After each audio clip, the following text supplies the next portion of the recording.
मस्जिद में अवैध निर्माण, हिमाचल में घमासान। नमस्कार। सवाल तो बनता है, मैं आपका स्वागत है। मैं हूं आपके साथ राघवेंद्र। आज हम हिमाचल में मचे सियासी घमासान पर चर्चा करेंगे। चर्चा से पहले आपको पूरा मामला क्या है ये बता देते हैं। दरअसल शिमला के संजौली क्षेत्र में मस्जिद के कथित अवैध निर्माण को लेकर विवाद गहराता जा रहा है। इस मुद्दे पर न केवल स्थानीय लोगों ने विरोध प्रदर्शन किया, बल्कि कांग्रेस और भाजपा के नेताओं के बीच भी तीखी बयानबाजी शुरू हो गई है। एमआईएम प्रमुख असदुद्दीन अवैसी ने भी इस मुद्दे पर कांग्रेस को आड़े हाथों लिया है, जिससे सियासी तापमान और बढ़ गया है। राज्य के कई मंत्री, विपक्षी नेता और पूर्व मुख्यमंत्री जयराम ठाकुर ने मस्जिद के अवैध निर्माण पर अपनी अपनी प्रतिक्रियाएं दी है। बड़ी बात यह है कि प्रदेश सरकार में मंत्री अनिरुद्ध सिंह ने भी इस निर्माण को लेकर सरकार और प्रशासन पर सवाल उठाए हैं। उन्होंने विधानसभा में इस मुद्दे पर जिस बेबाकी से स्टैंड लिया, उनके समर्थन में सत्ता पक्ष से अधिक विपक्ष दिखाई दिया। इसे लेकर एमआईएम प्रमुख असदुद्दीन अवैसी ने कांग्रेस सरकार पर हमला बोला है। अवैध निर्माण के इस मामले में सड़क से लेकर विधानसभा में हंगामा मचा हुआ है। हिंदू संगठनों ने इस मामले में अब सरकार को 2 दिन का अल्टीमेटम दिया है। हिमाचल प्रदेश के ग्रामीण विकास और पंचायती राज मंत्री अनिरुद्ध सिंह ने विधानसभा में मस्जिद निर्माण के मुद्दे पर कड़ी टिप्पणी की है। आइए आपको सुनाते हैं मामले में नेताओं ने क्या कुछ कहा है।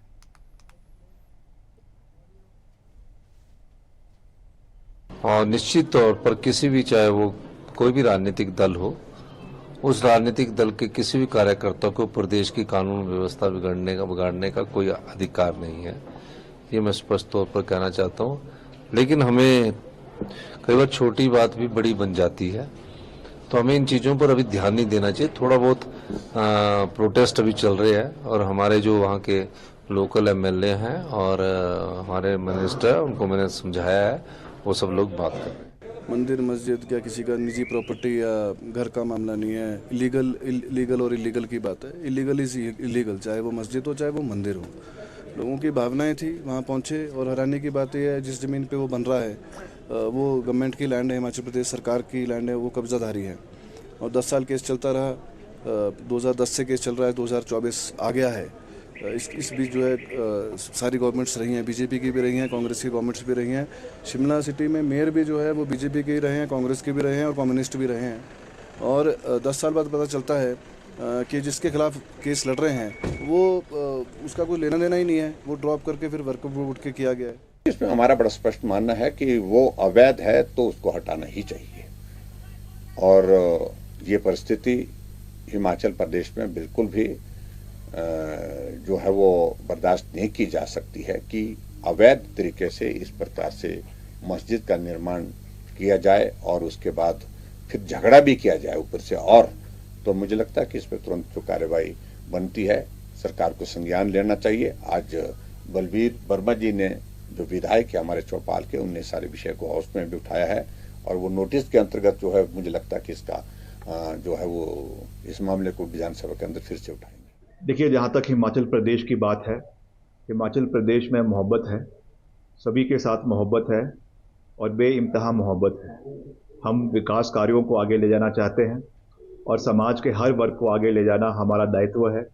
उनकी सुरक्षा करना हमारा दायित्व है और सरकार उसके लिए प्रतिबद्ध है, सरकार उसके लिए वचनबद्ध है और उसको पूरा कर रही है। जो एक मसला पिछले 2-3 दिन से हिमाचल प्रदेश के शिमला में, जो हमारी राजधानी है, यहाँ पे उभर कर आया है, इस पे सरकार ने संज्ञान लिया है। और कल इसमें मैंने अपना वक्तव्य विधानसभा के अंदर दिया है और वहाँ पे स्पष्ट तरीके से ये बात करी है कि सरकार किसी भी तरीके की अवैध निर्माण बर्दाश्त नहीं करेगी।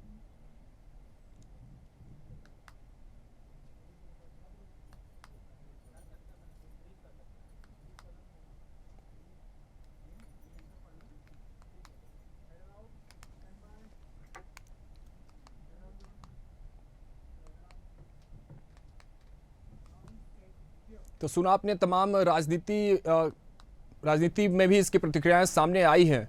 वही आपको बता दें कि एआईएमएम प्रमुख असदुद्दीन अवैसी ने हिमाचल प्रदेश के मंत्री अनिरुद्ध सिंह के बयान पर कड़ी प्रतिक्रिया दी और कांग्रेस पर भाजपा की भाषा बोलने का आरोप लगाया है।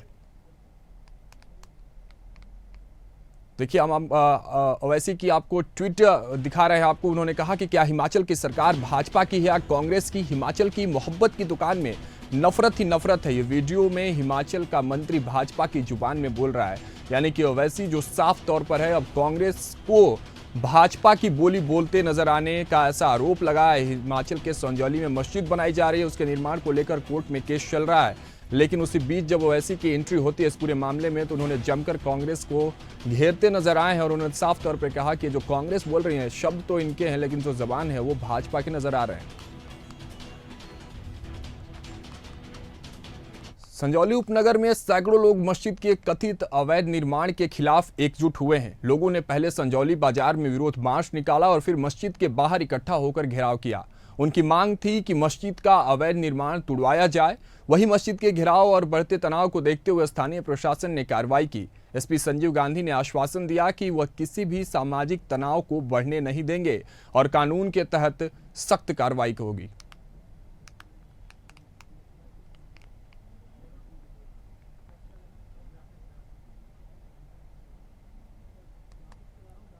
चलिए अब ग्राफिक्स के जरिए समझते हैं कि आखिर ये पूरा मामला क्या है।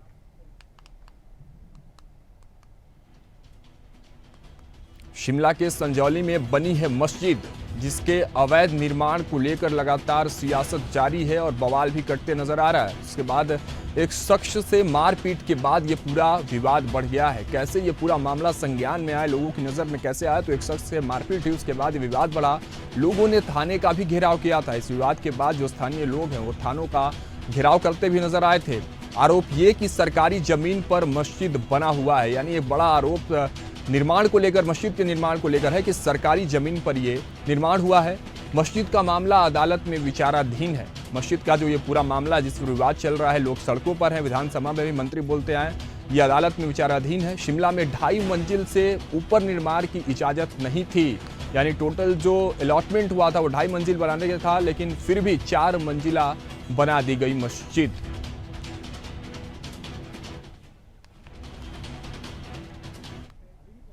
तो चलिए अब कुछ महत्वपूर्ण सवाल जिस पर आज हम चर्चा करेंगे और जिन सवालों के जवाब लेने की आज इस चर्चा से कोशिश करेंगे, वो इंडिया हेड के कुछ सवाल जो है वो हम आपको बताते हैं। सवाल ये कि सरकारी जमीन में क्यों बनी मस्जिद, आखिर कैसे सरकारी जमीन में मस्जिद बन गई?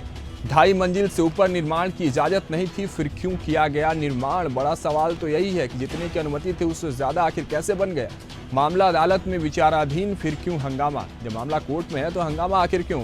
मामले में क्यों हो रही है जमकर राजनीति? राजनीति ने एंट्री जब ली तो यह सवाल तो बनता ही है। पुलिस ने मोर्चा संभालने में क्यों देरी कर दी? ये भी एक बड़ा सवाल प्रशासनिक कार्रवाई पर है। आखिर पुलिस प्रशासन क्यों देरी कर दी भाई कार्रवाई करने में? जब मामला विचाराधीन है कोर्ट के, हंगामा क्यों हो रहा है? राजनीति को क्यों हो रहा है? सियासत में मजहब का रंग देने का आखिर किसका प्रयास है? तो ये तमाम सवाल है और इस पूरे मामले पर हम चर्चा भी करेंगे। और इस पूरे विषय पर चर्चा करने के लिए आज हमारे साथ जुड़ेंगे प्रदीप भटनागर, प्रवक्ता बीजेपी, उसके साथ ही रोहित यादव जुड़ेंगे, प्रवक्ता कांग्रेस, और स्टूडियो से हमारे साथ मौजूद रहेंगे प्रशांत श्रीवास्तव, राजनीतिक विश्लेषक के तौर पर। चलिए दोनों प्रवक्ता हमारे साथ जुड़ चुके हैं। प्रदीप जी आपका भी बहुत बहुत स्वागत, रोहित यादव आपका भी बहुत बहुत स्वागत है इंडिया हेड पर, और प्रशांत जी आपका भी बहुत बहुत स्वागत है। आइए चर्चा की शुरुआत करते हैं। प्रदीप जी, सबसे पहला सवाल आपसे, और आपसे इसलिए क्योंकि अब जब अवैध निर्माण का ये जो पूरा मामला संज्ञान में आया है, लोगों की नज़र में आया है, लेकिन सवाल आपसे ये और महत्वपूर्ण इसलिए क्योंकि आपके सरकार के रहते हुए आपकी नाक के नीचे अवैध निर्माण का पूरा कार्य हो रहा था और आप लोग बैठकर चुपचाप इस निर्माण को देख रहे थे। तो सवाल सबसे पहले आपसे प्रदीप जी। नाक के बाहर से हो रहा था, अगर वो निर्माण हुआ और निर्माण को अवैध, खुद देखिए अब तो इस समय हम विपक्ष में बैठे हैं, कोई कुछ भी कह सकता है, स्वीकार है, मगर आज की जो सरकार बैठी है उसे इस चीज को मानना पड़ेगा कि उनके ही मंत्री ने किस प्रकार से जो चीजें उठाई है उस पर क्या अमल होता है। क्या ये नहीं पता कि हिमाचल के ऊपर एक पहाड़ पे, एक सिंगल पहाड़ पे पूरा हिमाचल बसा है जिसकी पॉपुलेशन 40 साल में कितनी बढ़ गई है? क्या वो दर्दनाक नहीं है अगर कोई हादसा हो जाता है तो? अगर किसी चीज को लेके, अगर अवैध निर्माण को लेके, क्योंकि वहां भी हिमाचल में भी किसी निर्माण के एक मापदंड बने हुए हैं, मगर उसको अवहेलना करते हुए अगर कोई काम हो रहा है और उसके लिए खुद स्वयं मंत्री या विपक्ष कह रहा है तो उसको सुने ना आप ध्यान से, क्योंकि उन्हें केवल वोट बैंक के अलावा कुछ दिखती नहीं है। कांग्रेस को सबसे बड़ा रोना ये है। नहीं, आपकी भी आंख तो अभी नुकसान हो खुली ना, जाए, आपने भी हो समर्थन जाए। तो प्रदीप जी अभी किया। सवाल ये है कि आप भी सरकार में थे, क्योंकि कांग्रेस और बीजेपी अल्टरनेट चल रहा है वहां पे, तो आपकी सरकार में भी तो ये कार्य चल रहा था, सरकारी जमीन पर वो निर्माण किया जा रहा था, तो आप खामोश क्यों थे? सवाल तो आपसे ये बनता है प्रदीप जी। जी देखिए, अगर आपने निर्माण की बात करी, अगर सरकार के संज्ञान में चीजें होती तो क्यों नहीं होता? ये निर्माण हुआ कितनी धीमी गति से हुआ और सरकार चेंज होने के बाद कितनी तेजी से हुआ, वो भी एक ध्यान देने वाली चीजें हैं। मैं ना नहीं करूंगा, ना मैं बोलूंगा इस चीज के विषय में, मगर किस प्रकार से, मैं अगर छोटा सा उदाहरण देना चाहूँ कि एक हरिद्वार जो एक बहुत बड़ा हिंदू स्थल है, तीर्थ स्थल है, वहां पे एशिया की सबसे बड़ी मस्जिद कैसे बन जाती है, जिसमें हरीश रावत स्वयं मुख्यमंत्री उत्तराखंड थे। तो ये चीजें कांग्रेस क्या चाहती है, हम अभी उदाहरण एक बहुत छोटा सा देख रहे हैं, खुद ही खटीमा के पास क्या चल रहा है, रेलवे की जमीन के ऊपर बहुत बड़ा है, मगर सपोर्ट के लिए सारे खड़े हैं, क्योंकि असल में कांग्रेस का सिस्टम है, ये खूब खिलाओ, जितनी दलाली कर सकते हो कर लो आप, क्योंकि सरकारी जमीनों पे आप क्या है कि देखिए, कांग्रेस भाजपा सरकार ने इस 10 वर्षों के अंदर जितने करोड़ों अरबों रुपए सरकारी बिल्डिंगों के किराया जा रहे थे, जो कि 90% कांग्रेसों की प्रॉपर्टी है, उनको रोकने का जो काम है कांग्रेस तिल मिलाई हुई है, कांग्रेस नेता भी तिल मिलाए हुए कि उनका जो किराया सरकारी आता था वो खत्म होता जा रहा है, सरकारी बिल्डिंगें नई बन रही हैं, ऑफिस शिफ्ट हो रहे हैं। तो समस्या सबसे बड़ी कि आप खूब दूसरे पे थोपो, अपनी सफाई मत दो। हिमाचल कर्जे में क्यों है ये नहीं बताएंगे। ठीक है, कर्जे की बात बाद में कर लेंगे, अभी जो मामला प्रदीप जी उस पे बात करते हैं। कर्जे की बात बाद में कर लेंगे, तमाम व्यवस्थाओं पर बाद में बात होगी, लेकिन रोहित जी आपका रुख करना चाहते हैं, जिस तरह से प्रदीप जी आरोप लगा रहे हैं कि ठीक है हमारे समय में संज्ञान में नहीं आया, लेकिन अब जब आप ही का मंत्री विधानसभा में खड़े होकर आप ही के सरकार के विपक्ष जब इस तरह की बयानबाजी करता है और ऐसी बातें करता है, तो कांग्रेस पार्टी इसको किस नजरिए से देखती है? रोहित जी। देखिए, कांग्रेस का एक बहुत सीधा हिसाब है, हम अपने विपक्ष में या विपक्ष में किसी में कोई अंतर नहीं करते। अगर कोई संविधान के साथ खड़ा हुआ बात कर रहा है, संविधान सम्मत बात कर रहा है, तो हम उसकी हर बात को सरोधार्य करते हैं। हम ये नहीं देखते हैं कि हम विपक्षी पार्टी हैं या हम सत्ताधारी पार्टी हैं। तो मुझे इसके लिए ज्यादा कुछ कहने के लिए है नहीं। अगर वो कहीं से भी नियम विरुद्ध बना गया है तो उसको तोड़े जाना चाहिए, या जो भी प्रशासनिक कार्यवाही होगी वो की जानी चाहिए, मगर उसमें ये चीज जरूर देखने लायक होगी कि ये हमें समझना होगा कि वो बना कैसे, ये लापरवाही कैसे हुई। सरकार तो आपकी भी थी, सवाल तो दोनों लोग से ये बराबर बनता है कि उनके सरकार में भी ये निर्माण हो रहा होगा, और ये कह रहे हैं कि कितनी तेजी से ग्रोथ की बात कर रहे थे प्रदीप जी कि ये देखना होगा कि जब उनकी सरकार थी तो कार्य की गति जो थी वो क्या थी निर्माण की, और आपके सरकार में कितनी गति बढ़ गई। तो जिसके सरकार में गति बढ़ी और जिसमें शुरू हुई, सवाल तो दोनों से होगा ना रोहित जी। जी बिल्कुल, मैं तो कहता हूँ आपका सवाल वाजिब है, और अगर हमारी सरकार के रहते समय जितना भी निर्माण हुआ जो अवैध था, उसको हम अपनी गलती भी स्वीकार करना चाहिए और बोलना भी चाहिए, और उसको समर्थन भी इसलिए हमने किया है कि भाई ये जो सवाल है ये बिल्कुल वाजिब है, इस पे जांच होनी चाहिए।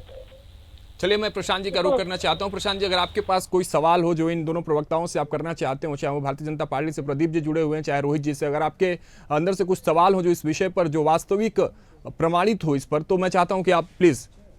देखिए, मैंने दोनों की बात सुनी और मुझे ये लगता है कि कहीं भी कोई भी धर्म हो, कहीं भी अवैध निर्माण हो रहा है तो वो नाजायज़ ही है, उस चीज़ को नहीं होना चाहिए। और कहीं ऐसी स्थिति बनती है कि जान माल का नुकसान हो सकता है, चीज़ें हो सकती हैं, तो मुझे लगता है कि जो भी प्रक्रिया अपनाई गई है सरकारों द्वारा, मुझे लगता है ये बिल्कुल उचित है और इसी तरह के होना चाहिए। किसी भी पार्टी की सरकार हो वहाँ पर जो, जी बिल्कुल, मैं आपको बता रहा हूँ, आप सुनिए इस बात को कि किसी भी पार्टी की सरकार हो, बहुत सारी चीज़ें ऐसी होती हैं कि सरकारों पर आरोप लगा दिए जाते हैं, भाई कांग्रेस की सरकार है तो ये उनको सपोर्ट करते हैं, बीजेपी सरकार है तो उनको सपोर्ट करते हैं।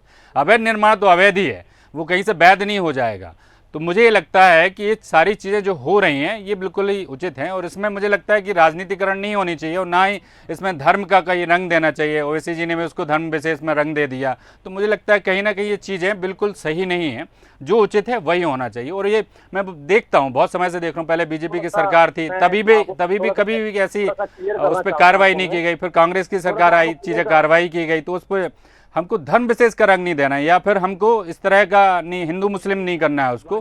कहीं लगता है कि ये वाकई में उचित कार्रवाई हो रही है तो इसका समर्थन भी करना चाहिए। और किसी भी पार्टी की सरकार हो, अगर अच्छा काम हुआ है तो उसको मानना भी चाहिए कि नहीं इन्होंने अच्छा काम किया है। तो कहीं इसको लेके अब ये विरोधाभास स्थिति न निर्मित हो या फिर किसी के ठीक है, प्रदीप राजनीतिकरण नहीं होना चाहिए उसको लेके। तो मैं प्रदीप जी कुछ कह रहे हैं, प्रदीप जी कुछ कह रहे हैं, प्रदीप जी क्या बात हो रहा है? जी प्रदीप जी बताइए। आप नहीं, मंत्री ने खुद खड़े होकर विधानसभा में कहा है कि हिमाचल में और खासतौर शिमला में लव जिहाद के जो बहुत ज्यादा मामले बढ़ गए हैं, यहाँ पे जिस प्रकार से बहन बेटियों के साथ वो हो रहा है, वो भी तो बोला है, उसमें तो आप रोशनी डालिए।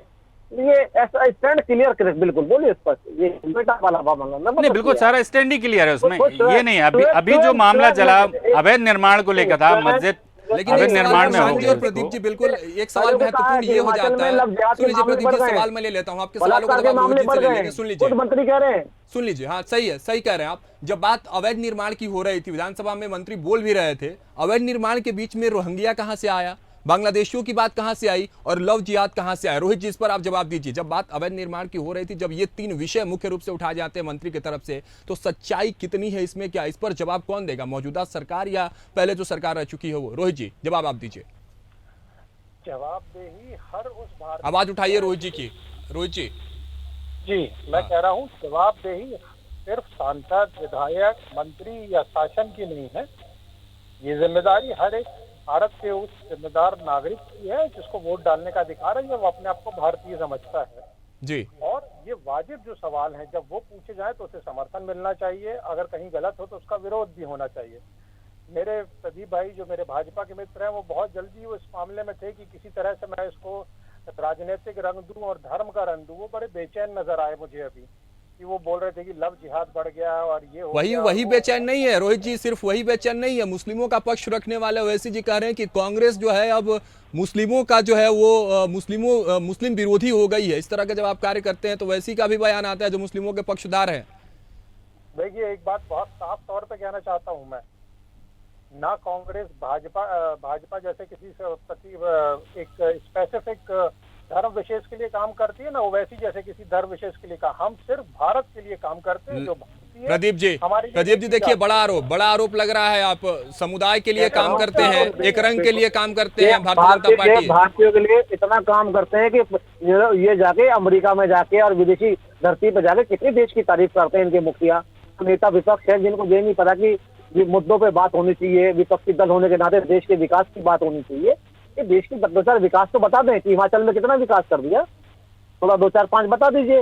राजस्थान में कितना विकास करके चले गए, थोड़ा वो बता दीजिए। रोहित जी बता दीजिए 5 विकास कार्य। प्रदीप जी पूछ रहे हैं आपसे, दुनिया में बलात्कार में नंबर 1 बना के गए आप हिमाचल, उसको क्या नाम, राजस्थान को। आप बैठे सरकार में झारखंड के अंदर, बताइए 3.5 लाख पद खाली है, आप क्यों नहीं भरे, वो बता दीजिए। रोहित जी बता दीजिए 5 विकास के काम बता दीजिए हिमाचल के। प्रदीप जी पूछ रहे हैं। देखिए, हिमाचल के विकास के काम देखना हो तो वहां जाके टूरिज्म देखिए, वहां जाके रोजगार देखिए, वहां पे इन्वेस्टमेंट बढ़ता हुआ देखिए, इंडस्ट्रियल डेवलपमेंट देखिए, है ना। और आप जिस बात पे अभी हंस रहे हैं, अगर मैं आपसे एक उल्टा सवाल पूछ लूं कि 10 साल से आप भारत में हैं, यहाँ पे आप जीडीपी ग्रोथ बहुत अच्छी बता रहे हैं, हम 5वीं पोजीशन पे सबसे बड़ी अर्थव्यवस्था है, फिर आपकी प्रति व्यक्ति आय जो है वो दुनिया में 147वें नंबर पे क्यों पहुंच गई है? जवाब है आपके पास? बिल्कुल जवाब है मेरे पास, बिल्कुल दूंगा। सुनेंगे आप? हाँ बिल्कुल, आप सुनेंगे मेरी बात को? हाँ प्रदीप जी जवाब दे दीजिए आप।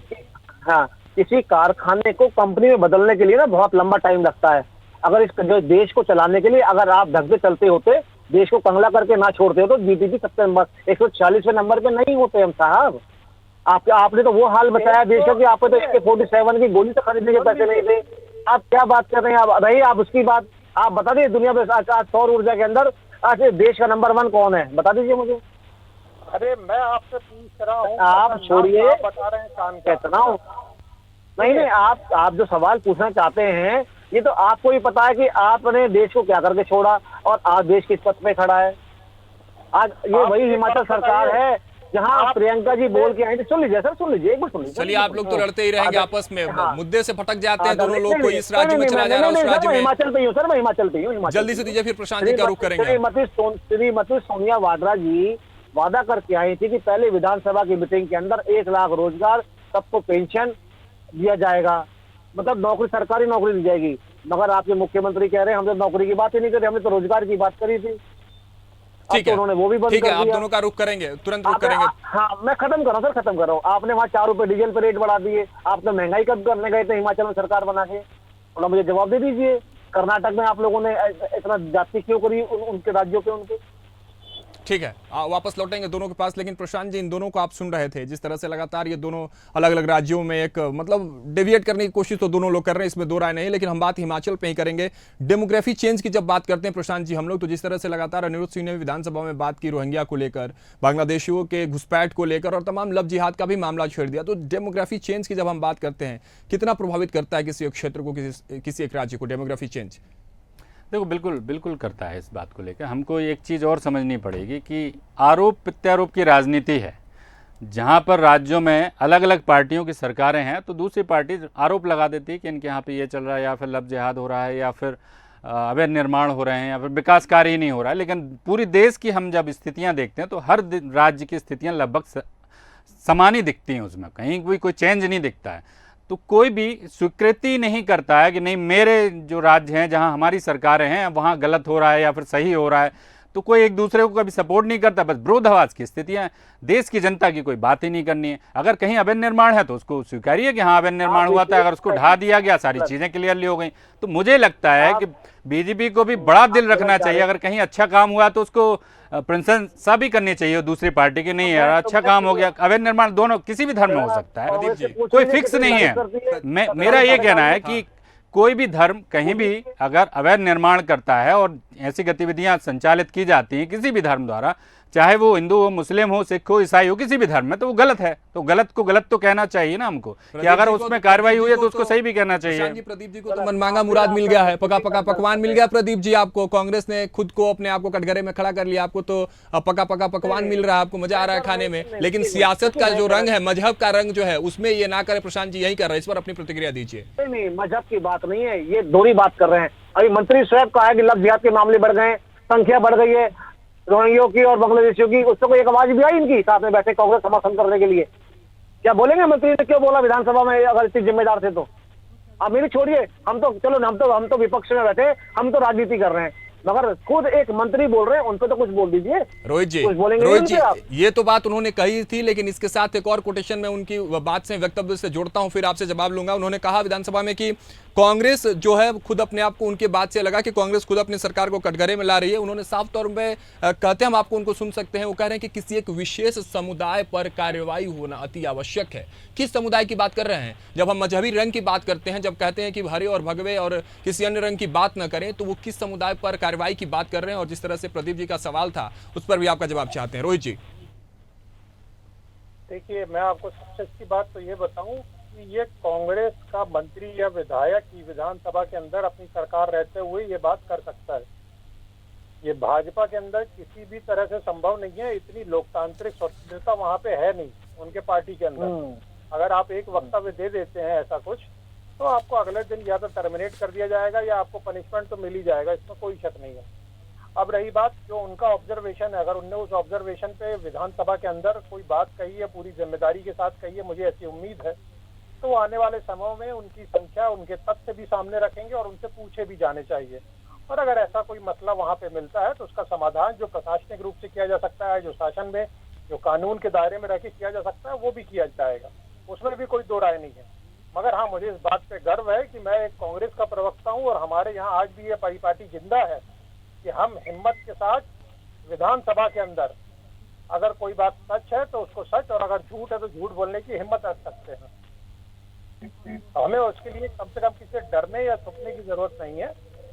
लेकिन रोहित जी देखिए जिस तरह से आप लगातार भारतीय जनता पार्टी पर ये आरोप लगाते हैं कि एक समुदाय की राजनीति करती है, और आप मुस्लिमों के पक्षधार नजर आए हैं, आप सबको लेकर साथ चलते, अच्छी बात है। लेकिन ओवैसी के उस बयान पर क्या कहेंगे कि मुस्लिम विरोधी हो गई है कांग्रेस? राहुल को क्या ये बात पता नहीं है? प्रियंका को या सोनिया को ये बात पता नहीं है क्या? मुस्लिमों का अब क्या होगा इस तरह से जब कांग्रेस भी उनके तरफ से पक्ष रखते नजर आएगी, ऐसा ओवैसी कहते नजर आए? आखिरी प्रतिक्रिया रोहित जी आपसे लेंगे, फिर प्रदीप जी आपके पास आते हैं।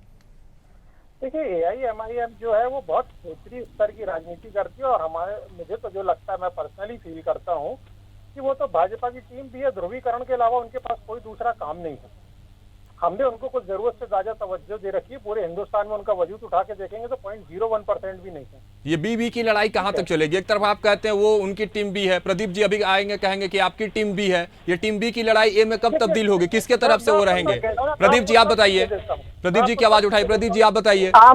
पहले आम आदमी बी पार्टी थी, ठीक है, अब वो बी पार्टी हो गई, अब बी पार्टी से ये मिल गए, ठीक है। आप सुनिए, समझिए ना इनकी बात को, क्या क्या बोलते हैं। पहले आम आदमी पार्टी बीजेपी की बी पार्टी थी, अब जो है ओबीसी बी पार्टी हो गए। कौन कौन सी आपकी बी पार्टी है बता दीजिए, आज तो बता दीजिए प्रदीप जी, आपकी कौन कौन सी बी पार्टी है, फिर रोजी से भी समझ लेंगे।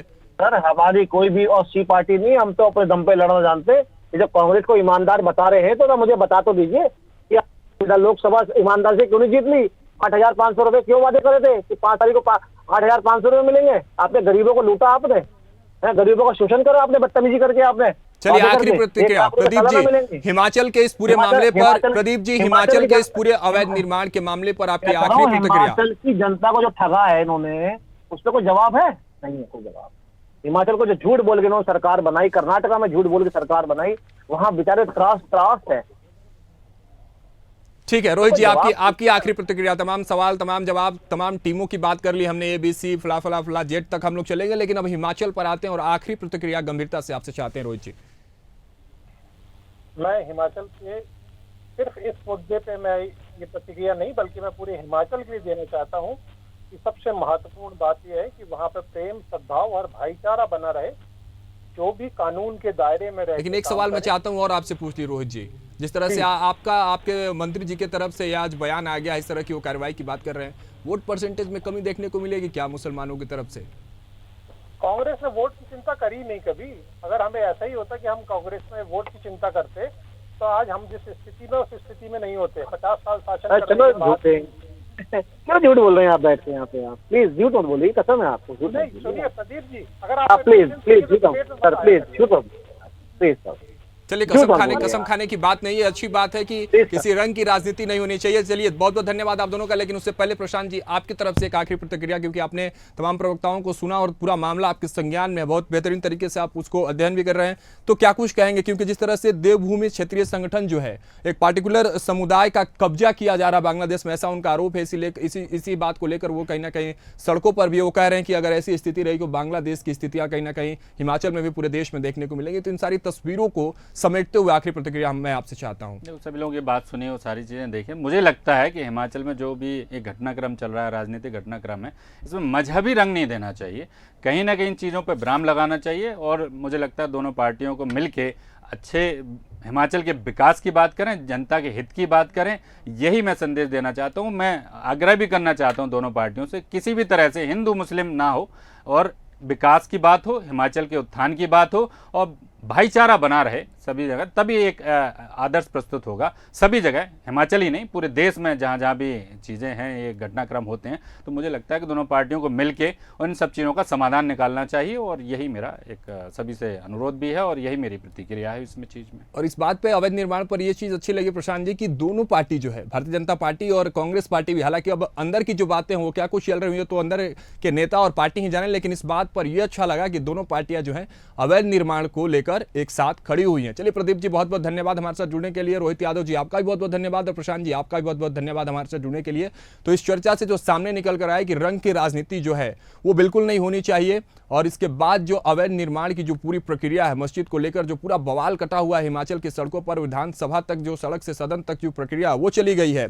आपको बता दें कि अब जो 7 तारीख को इसमें सुनवाई होनी है, उसके बाद ये सारी चीजें तय हो पाएंगी कि आखिर उस अवैध निर्माण मस्जिद को लेकर क्या कुछ चीजें सामने आती है। फिलहाल सवाल तो बनता में ही। मेरे साथ इतना ही। आप बने रहे इंडिया हाट के साथ, मुझे दीजिए इजाजत, नमस्कार।